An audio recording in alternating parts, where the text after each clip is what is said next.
solo dio unas cuantas puñaladas con la bayoneta en la arena. Pero al instante siguiente ocurrió algo extraño. Bajo sus pies apareció una aterradora arena movediza. Sin embargo, al verla, no solo no huyó, sino que, emocionado, llamó a todos sus compañeros. Cuando todos sus compañeros se acercaron corriendo, al instante empezó a saltar de alegría, porque la presencia de arena movediza significaba que podría haber agua. Para comprobar su hipótesis, todos unieron fuerzas y se pusieron a excavar. Para su sorpresa, al levantar las tablas, descubrieron de verdad un pozo. Al principio pensaron que se habían hecho ricos, pero cuando el capitán lanzó una piedra al interior, se oyó un ruido sordo y profundo. En ese instante, se sintieron decepcionados. Sin embargo, el capitán no estaba dispuesto a rendirse, y ordenó inmediatamente a Jack que bajara a investigar. Así, Jack descendió con cuidado. Sin embargo, descubrió que el fondo del pozo estaba lleno de arena. Pero cuando, desanimado, se disponía a subir, tocó de repente una pared húmeda del pozo, y descubrió por casualidad una piedra de la que goteaba agua. Jack, al encontrar la fuente de agua, se emocionó mucho, y pidió rápidamente a sus compañeros que le lanzaran un recipiente. Hay que tener en cuenta que se encontraban en el desierto del Sáhara, para no desperdiciar esa agua tan difícil de conseguir.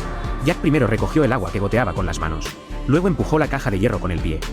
Por último, vertió el agua en la caja. Al ver que este método funcionaba, Jack gritó rápidamente que le lanzaran más recipientes. Una vez que los recipientes fueron lanzados, Jack vertió el agua en ellos, y tampoco desperdició el agua que le quedaba en las manos. Sacó la lengua y lo lamió hasta dejarlo completamente limpio. En poco tiempo, Jack llenó 2 cubos de hierro. Les pidió a sus compañeros que tuvieran mucho cuidado al tirar de la cuerda, porque esa agua era la esperanza de supervivencia del equipo. Al fin y al cabo, llevaban 3 días sin beber. Así, los compañeros tiraron de la cuerda con cuidado, hasta que tuvieron el agua de los cubos en sus manos. Solo entonces se les quitó el nudo del corazón. Para asegurarse de que todos pudieran beber, les indicó que cada uno solo tomara un sorbo. Solo cuando todos hubieran bebido le tocó el turno al capitán. Aunque no era mucha agua, era suficiente para que sobrevivieran. Pensaban que la vida tranquila continuaría. Pero, inesperadamente, esa mañana, apareció de repente en la lejanía un vehículo blindado enemigo. El capitán ordenó rápidamente que se prepararan para el combate. Cuando el enemigo entró en su radio de ataque, abrieron fuego indiscriminadamente contra ellos. Tras un intenso combate, el enemigo acabó huyendo en desbandada. Y no solo eso, sino que capturaron a 2 prisioneros. Al ver lo sedientos que estaban los prisioneros, al capitán se le ocurrió al instante una forma de engañarlos. Primero pidió a un compañero que le trajera un vaso de agua.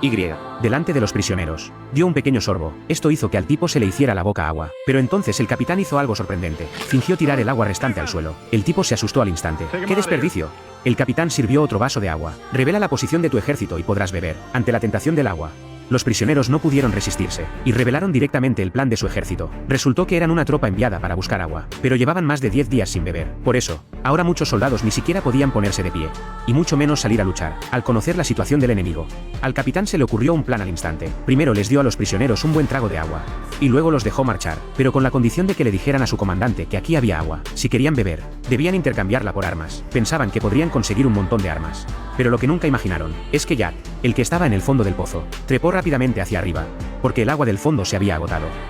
Si se quedaban allí, sin duda morirían de sed. En menos de una hora, el enemigo se acercó en una gran horda. Pero no atacaron de forma proactiva, sino que esperaron a que el enemigo entrara en la zona minada para atacar. Finalmente, tras un ataque feroz, el enemigo volvió a sufrir una derrota aplastante. Sin embargo, al final, un miembro del escuadrón perdió la vida, ante la trágica muerte de su compañero.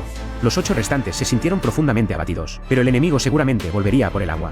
Así que no les quedó más remedio que seguir defendiendo sus posiciones. Al poco tiempo, el enemigo envió a 2 soldados para negociar. Les advirtieron que entregaran el agua, o arrasarían el lugar, pero el capitán no solo no mostró ningún temor, sino que incluso hizo que 2 de sus hombres se dieran un baño, lo que en un instante despertó la envidia de las sedientas tropas enemigas, sin saber que se trataba de una maniobra de distracción orquestada por el capitán, pues el agua del baño que veían los enemigos, en realidad se desviaba hacia otro cubo. El objetivo era hacer creer al enemigo que allí había agua, y obligarlo a entregar sus armas a cambio. El enemigo parecía muy resentido por esta exigencia. Así, la negociación terminó en fracaso, y pronto el enemigo llegó con un gran contingente, pero cuando se abalanzaron sobre el tanque, se quedaron boquiabiertos. Descubrieron que los soldados enemigos estaban a punto de morir de sed. Todos levantaron las armas y decidieron rendirse. El capitán no tuvo más remedio que dejar que el enemigo bebiera del pozo seco. Para su sorpresa, el pozo seco realmente tenía agua. Los 2 no podían creer lo que veían. Al parecer, los intensos bombardeos del enemigo habían vuelto a abrir el pozo seco, aprovechando que el enemigo bebía con avidez.